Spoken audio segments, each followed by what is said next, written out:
नमस्कार दर्शकों, आप सभी का स्वागत है दूरदर्शन के कार्यक्रम कृषि दर्शन। दर्शकों, हम सभी जानते हैं हमारे प्रदेश की लगभग 70% जो जनसंख्या है वो कृषि के क्षेत्र में कार्य करती है और लगभग जो 30% जो आय है हमारे प्रदेश की वो कृषि के क्षेत्र से ही आती है। इसीलिए हमारे प्रदेश के लिए जो कृषि का क्षेत्र है एक बहुत ही अहम है और इसी क्षेत्र को और आगे बढ़ाने के लिए प्रदेश सरकार समय समय पर नई नई स्कीम्स लेकर आती है। इसीलिए आज जो हमारे चर्चा का विषय रहेगा हिमाचल प्रदेश सरकार द्वारा चलाई गई स्कीम किसानों के लिए कितने फ़ायदेकर है। और इसी विषय पर आज जो हमारे साथ चर्चा करेंगे वो है डॉक्टर डी.पी. गौतम जी, जो कि कृषि उपनिदेशक के पद पर जिला सोलन में कार्य करें। सर, मैं आपका बहुत बहुत स्वागत करता हूँ हमारे आज के कार्यक्रम में। Thank you sir. सर, सबसे पहला मेरा जो प्रश्न आपसे रहेगा, आखिर जो प्रदेश सरकार जो स्कीम चलाती है किसानों के लिए, आखिर वो ज़रूरी क्यों है और कितनी वो फ़ायदेमंद रहती है किसानों के लिए? तो जी आपका बहुत अच्छा क्वेश्चन है, क्योंकि जो हमारे किसान हैं यहाँ पर रात दिन मेहनत करते हैं और भौगोलिक स्थिति हमारी आपके सामने ही है। उसके बाद छोटी उनकी जो जोत है उसमें काम करते हैं और बड़े बड़े खेत नहीं हैं, ज़्यादा पैसा नहीं कमा पाते। इसलिए सरकार की जो विभिन्न स्कीमें हैं उनकी मदद की ज़रूरत रहती है। जैसे कई बार बीज बीजते हैं, अच्छी तरह के बीज बीजते हैं, महंगे बीज होते हैं, तो किसान की तरफ से उनको सब्सिडी की चाहते रहते हैं कि उसके ऊपर अनुदान मिले। उसमें भी सरकार की तरफ से कुछ अनुदान की स्कीम शुरू हुई है हमारी।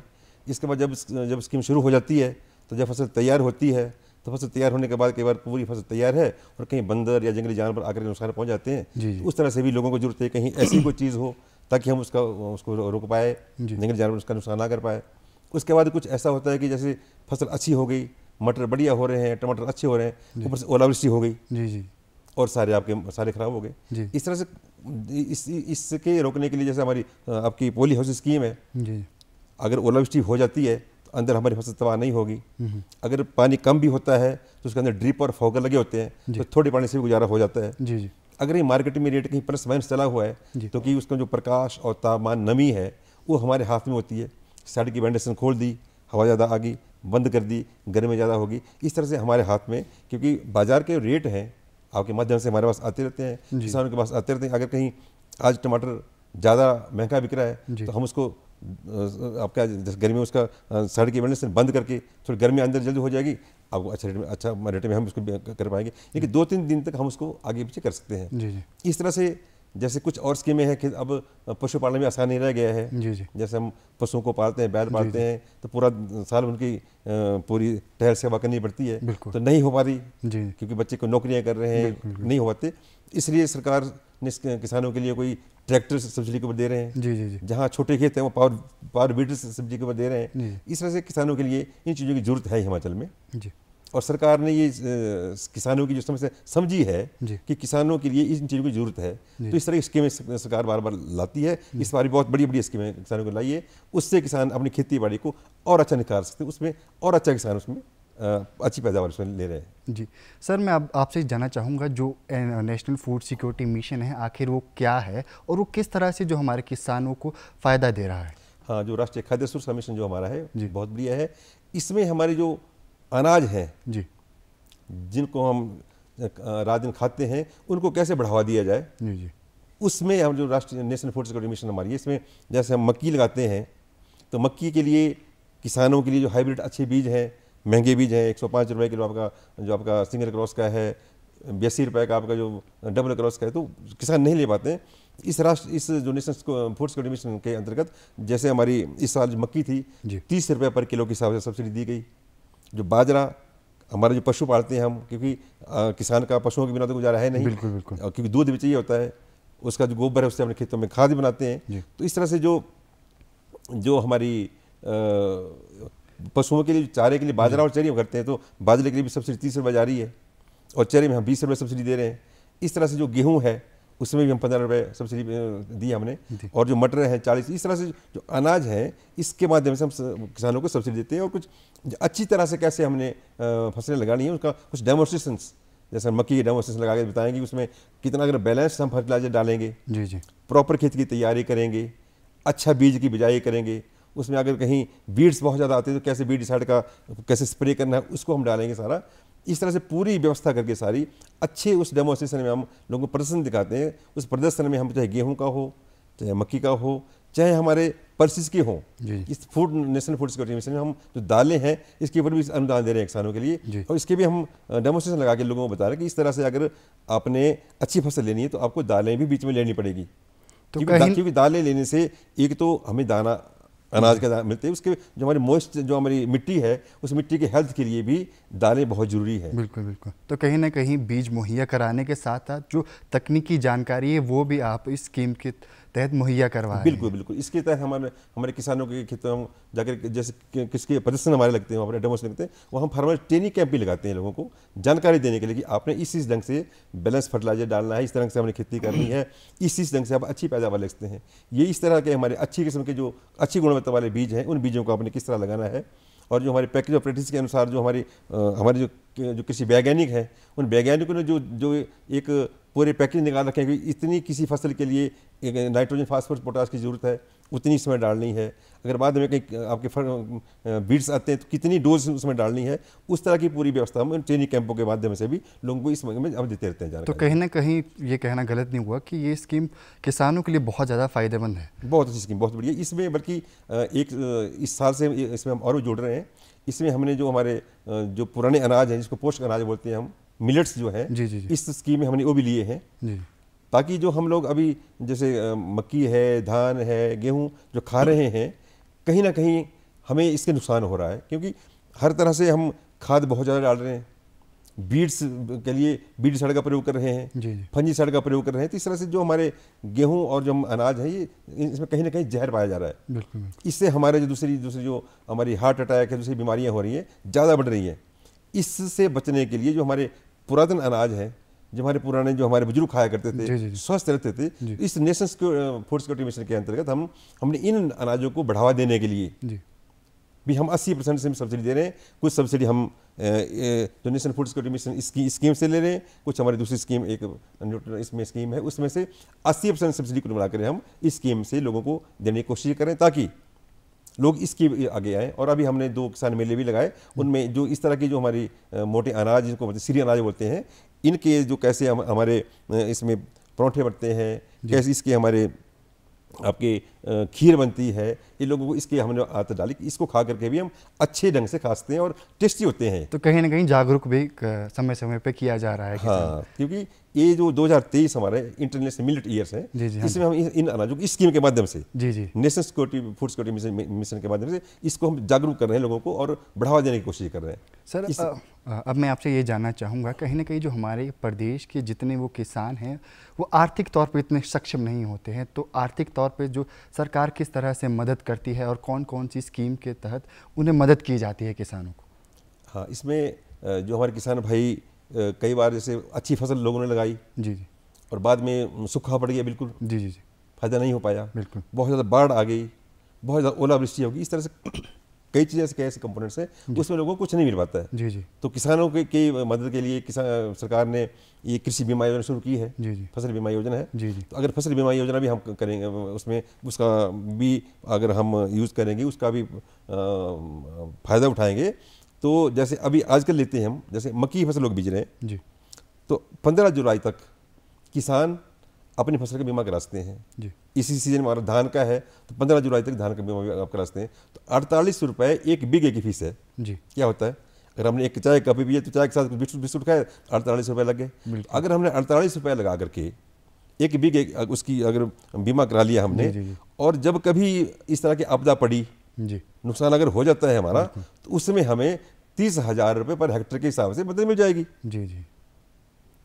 पर क्यों जागरूकता लोग लापरवाही करके कि क्यों करना है, क्या होगा, कहीं ना कहीं अभी भी लोग जागरूक नहीं है। हाँ, इसमें लोगों को बल्कि जो कंपनियां है, एग्री इंश्योरेंस कंपनी है जो इस काम को करती है, और बैंक के माध्यम से और कहीं भी अब तो सरकार ने इतनी सुविधा दे दी, जो भी हमारे घर में गांव में हमारे जो लोकमित्र केंद्र है, तो लोकमित्र केंद्र से हम फसल बीमा करा सकते हैं वहाँ से। कोई दिक्कत ऐसी है नहीं, कोई बहुत ज़्यादा फॉर्मेलिटीज है नहीं, कहीं दूर जाने की भी आवश्यकता नहीं, दूर जाने की। जैसे जो हमारी प्रधानमंत्री फसल बीमा योजना है, इसके साथ जो खरीफ हमारी फसल है, इस खरीफ में हमारा जैसे मक्की है, धान है, आराम से कर सकते हैं। और जो रबी की हमारी मौसम आएगा, रबी में हम गेहूं का करा पाएंगे, जौ का करा पाएंगे, वही उसी तरह उसकी उसकी और कम उससे 36% है जी पर बीघा के हिसाब से है, और उसकी भी 15 दिसंबर हमारी लास्ट डेट होती है, उस हिसाब से हम उसको। सर जैसे हमारे प्रदेश में जो फल भी उगाए जाते हैं, सेब है, तो उनके लिए भी क्या फसल बीमा? हाँ बिल्कुल, उसके लिए भी हमारा जो एग्रीकल्चर इंश्योरेंस कंपनी है जी। वो हॉर्टिकल्चर डिपार्टमेंट के माध्यम से, जो हमारा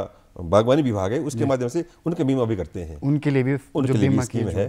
तो हम कृषि विभाग से किसानों के लिए यही निवेदन करेंगे कि इसमें आगे आएँ, जी क्योंकि जैसे हम हमारी गाड़ियाँ हैं, अब भगवान ना करे कभी कुछ हो, पर फिर भी हम अपनी गाड़ी के लिए सुरक्षित होते हैं कि कई बार कहीं अगर गाड़ी लग जाती है हमारी तो हमें कुछ पैसा मिलेगा, कुछ फायदा होगा। जी जी। इसमें ये नहीं कराते कि ऐसा कुछ हो, पर अपनी सुरक्षा के लिए। ऐसे ही हमारी जो फसल भी है ये भी हमारी बहुत मेहनत होती है, जी बिल्कुल, बहुत मेहनत करते हैं, बीज डालते हैं और धान के जैसे एक एक जाके कीचड़ में जाके धान करते हैं। तो अगर हमें बीमा कराया हो तो किसानों को इसका भी कहीं ना कहीं फायदा हो सकता है। बिल्कुल फायदा हो सकता है। सर जैसे कि हमारे प्रदेश में जो किसान व बागवान भाई है, अगर मान लीजिए कोई हानि हो जाती है उनके साथ, तो उसके लिए भी क्या कोई प्रदेश सरकार मदद करती है? हाँ बिल्कुल ऐसा भी है, भगवान किसी को ना ऐसा करे। हमारी एक मुख्यमंत्री किसान एवं खेती हर मजदूर सुरक्षा योजना एक स्कीम है जी। उस स्कीम के माध्यम से अगर कोई किसान अपने खेतों में काम कर रहा है, कहीं ट्रैक्टर से काम कर रहा है, कहीं पावर बीडर से काम कर रहा है, कहीं पावर टिलर से काम कर रहा है, कहीं और कोई काम कर रहा है और उसको कहीं हादसा हो जाता है, अगर भगवान ना करे कहीं उसकी कहीं मौत हो जाती है, तो उसको 3 लाख रुपए सरकार की तरफ से मदद मिलती है इस स्कीम के तहत। अगर कहीं उसकी रीढ़ की हड्डी में कोई दिक्कत आती है, रीढ़ की हड्डी टूट जाती है, तो 1.5 लाख रुपए सरकार उससे मदद करती है। अगर भगवान ना करके दोनों हाथ या दोनों कहीं पैर कट जाते हैं तो उसको 40,000 रुपये सरकार देती है।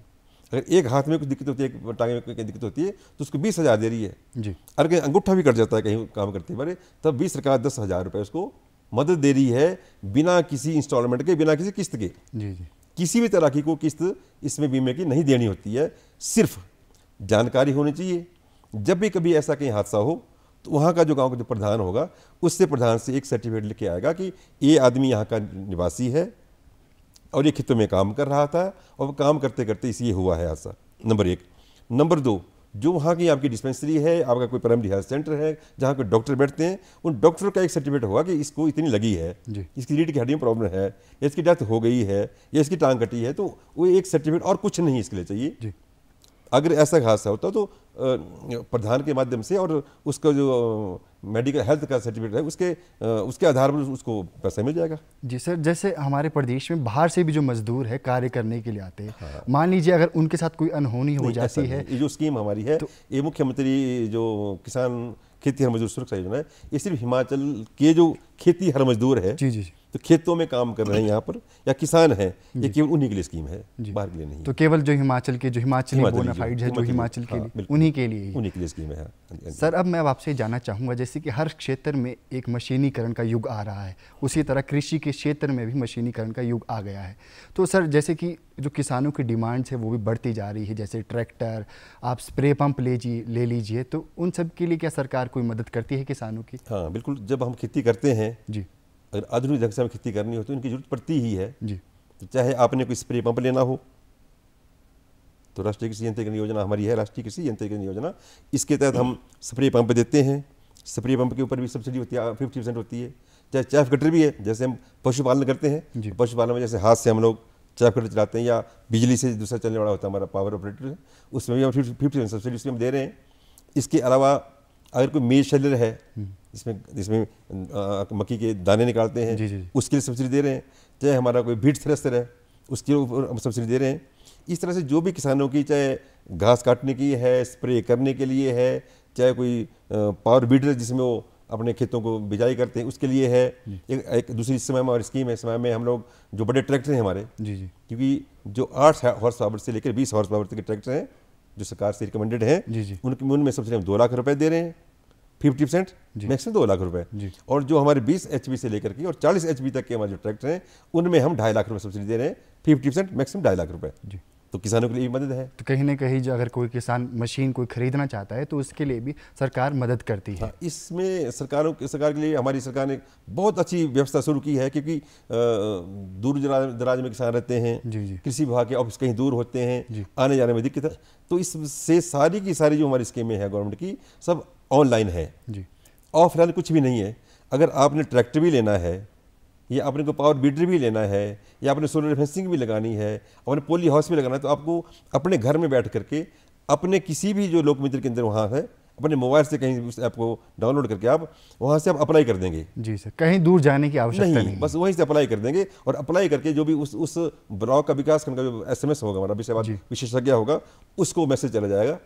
वो उसको मैसेज को पढ़ के, और उसके बाद जितने भी हमारे पास टारगेट्स होते हैं, जितने हमारे बजट है, वो हमें डिप्टी कलेक्टर को भेज देगा, हेड ऑफिस को भेज देगा, वहाँ से सैंक्शन चली जाएगी उसको जी। सैंक्शन जाने के बाद फिर वो सामान खरीद लेगा किसान जी। खरीद लेने के बाद फिर वो जो वहाँ का जो SMS होगा वो वेरीफाई करेगा उस ट्रैक्टर को या पावर वीडर को, जो भी उसने चीज़ ली कि उसका जो चेसी नंबर है, इंजन नंबर है, उसको प्रॉपर चेक करेगा कि इसने वो चीज़ खरीदा है या नहीं खरीदा है।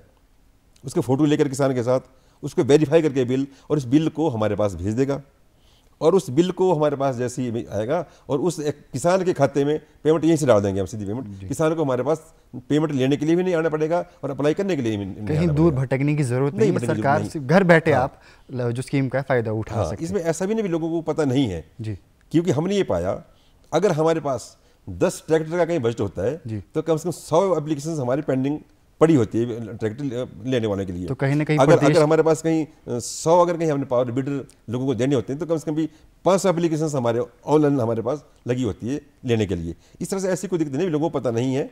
जो लोग करना चाहते हैं कुछ भी, वो जा रहे हैं हर जगह, कृषि विभाग के कृषि विक्रय केंद्र में भी जाते हैं, ऑनलाइन भी सर्च करते हैं, हमारे जो हमारे SMS के ऑफिस वहाँ भी जाते हैं, डिप्टी कलेक्टर के ऑफिस में जाते हैं, और ऑनलाइन सारा पता करके कर रहे हैं। और जिन्हें कुछ नहीं करना है वो तो सिर्फ बहाने मारते हैं, कुछ नहीं कर रहा है। कहीं ना कहीं प्रदेश की जनसंख्या वो जागरूक है स्कीम्स को लेकर, ये कहना गलत नहीं होगा। सर, एक स्कीम है सोलर फेंसिंग स्कीम, मैं चाहूँगा कि आप हमारे दर्शकों को बताएं आखिर वो है क्या और वो किस तरह से किसानों को मदद कर रही है। सोलर फेंसिंग बहुत बड़ी स्कीम है जी, इससे अच्छी स्कीम कोई और नहीं हो सकती है किसानों के लिए जी। क्योंकि कुछ इलाके ऐसे देखे हमने, हमारे जानने वाले काफ़ी इलाकों ऐसे हैं, उन इलाकों में लोगों ने खेती करनी छोड़ दी है जी। इसलिए छोड़ दी है क्योंकि जब फसल तैयार होती है, जब आपका टमाटर तैयार हो गए, आपके कद्दू करेले तैयार हो गए, आपकी मक्की तैयार होगी, तो अगर 10 मिनट कहीं बंदर को मिल गए जी जी, तो आपकी फसल तबाह हो जाती है सारी। कहीं ना कहीं बहुत बड़ी समस्या है हमारे प्रदेश में।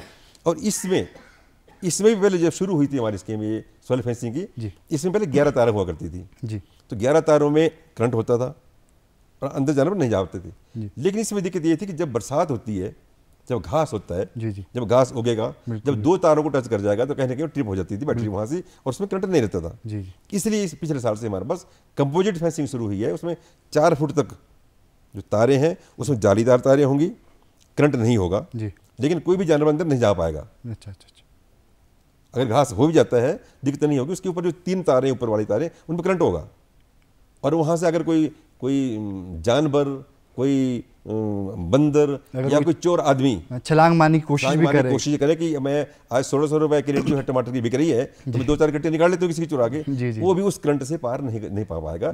इसलिए जब ये सोलर फेंसिंग लग जाएगी तो इसमें कुछ भी चीज़ अंदर नहीं जा पाएगी। और इसका भी वही सिंपल प्रोसीजर है, कुछ नहीं करना है, ऑनलाइन अप्लाई करना है आपने सिर्फ, और ऑनलाइन ही आपने जो आपकी उसकी जमाबंदी है, जिस एरिया में आपकी सोलर फेंसिंग लग रही है उसका ततिम्मा आपने उसका स्कैन करके जी डाउन उसमें डालना सारा, और उसमें सारा हो जाएगा आराम से। कोई ज़्यादा और कागजात नहीं चाहिए। और उस तरह से फिर जो कंपनी है, गवर्नमेंट से अप्रूव्ड कंपनियाँ हैं, वो किसान की चॉइस है किस कंपनी से काम कराना चाहता है। उस कंपनी के लोग फिर उसके घर में जा कर के, चाहे वो जहाँ उसके पोल लगने हैं उसमें, चाहे वो उसकी खुदाई करनी है, उसमें आपके लिए बजरी भरनी है, वो सारा वो कंपनी के लोग ही करके देंगे। सिर्फ फार्म नहीं चेक करना है कि क्या रेशो ठीक पड़ रही है, क्या गड्ढे ठीक बने हुए हैं, क्या प्रॉपर ठीक स्ट्रक्चर बन रहा है सारा। जब पूरा स्ट्रक्चर तैयार हो जाएगा, और इसमें यह भी दिक्कत नहीं है कि किसान को कुछ स्कीम ऐसा होता है, किसानों को कई बार पूरी कीमत देनी पड़ती है। मान लिया 10 आप काम करना चाह रहे हैं, उसका फुल कॉस्ट नहीं 10 लाख रुपए, तो किसान 10 लाख रुपए नहीं दे पाएगा। ठीक है जी।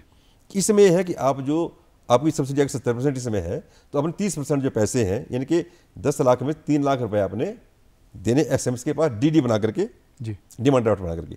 और जब वो कंपनी का आदमी सारा सामान आपके घर में छोड़ देगा, उसके बाद जब काम शुरू होगा तब वो DD उस कंपनी के आदमी को दे दी जाएगी। कंपनी के पूरे काम करके जब काम खत्म हो जाएगा, ओके होगा, कृषि विभाग की टीम जब बार-बार वहाँ जा रही है, जब पूरी सेटिस्फाई होगी कि ये काम ओके है, उसका फार्मर का एक सर्टिफिकेट होगा, उस सर्टिफिकेट में फार्मर लिख देगा ये काम ओके है, मैं पूरा सेटिस्फाई हूँ, करंट इसमें ठीक चला हुआ है, अब इस पेमेंट को जो 85 जो 70% पेमेंट है उस फर्म को दे दिया जाए जी। मतलब 30 जब तक किसान लिख के नहीं देगा तब तक उस फर्म को पैसा नहीं जाएगा। कितनी प्रतिशत जो सब्सिडी है जो सरकार की तरफ 70% 70% जो सरकार जो ये कंपोजिट फेंसिंग है इसमें 70% सरकार दे रही है, 30% किसान ने देना है। जी जी। और वो इतना फायदा है कि जिंदगी भर को हो गया, क्योंकि उसमें ऐसा भी नहीं है कि उसमें कोई बिजली का बिल आएगा। जी जी। सोलर फेंसिंग है, बिल्कुल बिल्कुल, सोलर से उसमें धूप आएगी, उसमें सारा उसमें सिस्टम हो जाएगा। तो किसान भाइयों से निवेदन है कि इसको सब लोग लगाएं। और इसका बल्कि इसमें एक और है, अगर पूरे गाँव के लोग इकट्ठे हो गए, जितने ज़्यादा उसमें ज़्यादा फायदा होगा।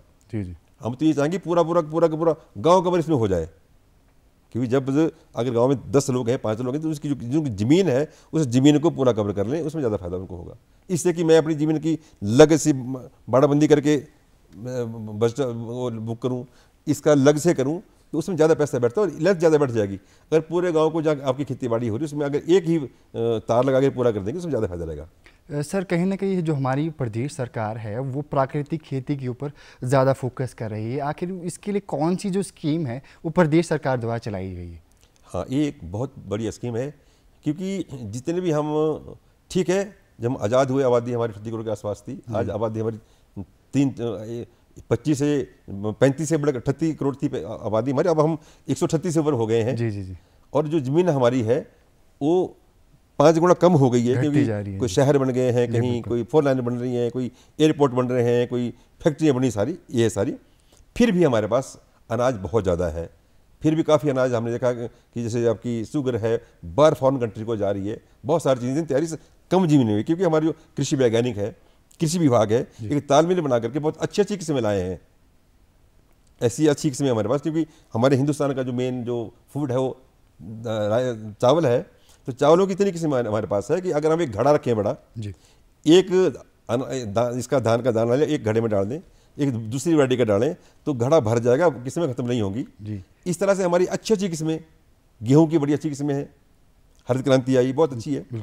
तो अनाज की कमी नहीं है हमारे पास। अगर साल 2 साल कुछ नहीं भी होता तभी हमें हिंदुस्तान में कहीं डरने की जरूरत नहीं है जी। लेकिन जितनी प्रोडक्शन हो रही है, अब आप देखें कि आज हम इकट्ठे बैठे हैं सारे, ऐसा भी सुनने में कई बार हमने देखा कि शाम को इकट्ठे बैठे होते थे, बिल्कुल ठीक है, कल को यार उसको तो एकदम हार्ट अटैक पड़ गया, इसको ये प्रॉब्लम हो गई, इसको ये दिक्कत हो गई।